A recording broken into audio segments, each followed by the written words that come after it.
Welcome to SR media. AP ప్రభుత్వం నూతన మద్యం పాలసీ పైన కసరత్తు చేస్తోంది. గత ప్రభుత్వ హయాంలో వివాదాస్పదంగా మారిన లిక్కర్ పాలసీని రద్దు చేయాలి అని తాజాగా ప్రభుత్వం నిర్ణయించింది. కొత్త పాలసీ అమలుతో పాటుగా పాత బ్రాండ్లను అందుబాటులోకి తెస్తుంది. గత 5 ఏళ్లలో మద్యం అమ్మకాలు, కొనుగోళ్లపైన శ్వేతపత్రం విడుదల చేసిన ప్రభుత్వం సిఐడి విచారణకు ఆదేశించింది. ఈ రోజు మద్యం పాలసీ పైన సమీక్ష చేయనున్నారు చంద్రబాబు. కీలక నిర్ణయాలు తీసుకోనున్నారు. ఏపీలో కొత్త మద్యం విధానం అమల్లోకి రానుంది. అక్టోబర్ 1 నుంచి కొత్త పాలసీ అమలు దిశగా ప్రభుత్వం కసరత్తు చేస్తుంది. గత 5 ఏళ్లుగా మద్యం అమ్మకాలు, బ్రాండ్లు, కొనుగోళ్లపైన ప్రభుత్వం అసెంబ్లీ వేదికగా పూర్తి సమాచారం బయటపెట్టింది. నాసిరకం మద్యం మాత్రమే విక్రయించి కోట్ల రూపాయలు కొల్లగొట్టారు అని, ప్రజల ఆరోగ్యంతో ఆడుకున్నారు అంటూ ఆరోపించిన చంద్రబాబు నాణ్యమైన మద్యం తక్కువ ధరలకు అందిస్తామని ఎన్నికల ప్రచారంలో హామీ ఇచ్చారు. ఇక ఇప్పుడు ఈ దిశగా కసరత్తు జరుగుతోంది.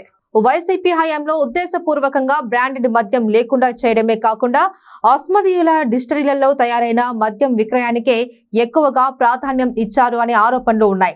ఏపీ బేవరేజెస్ మాజీ ఎండీ వాసుదేవరెడ్డి ఇంట్లో చేసిన సోదాలలోనూ కొన్ని కీలక ఆధారాలు సేకరించారు. గత 5 ఏళ్లలో ఏపీలో 1,24,312 కోట్ల రూపాయల మద్యం విక్రయాలు జరిగినట్లు ఒక అంచనా. అందులో గత ఆర్థిక సంవత్సరంలోనే 30,078 కోట్ల సేల్స్ జరిగినట్లు తెలుస్తోంది. ఇక ఇప్పుడు నెలకు 2,506 కోట్ల రూపాయల మద్యం అమ్మకాలు జరుగుతున్నట్లుగా ఎక్సైజ్ శాఖ అంచనా వేస్తుంది.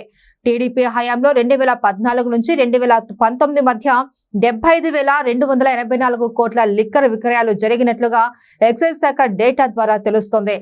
ఇప్పుడు ఏపీలో సర్కారు ఆధ్వర్యంలో 2,934 లిక్కర్ షాపుల్లో మద్యం అమ్మకాలు జరుగుతున్నాయి.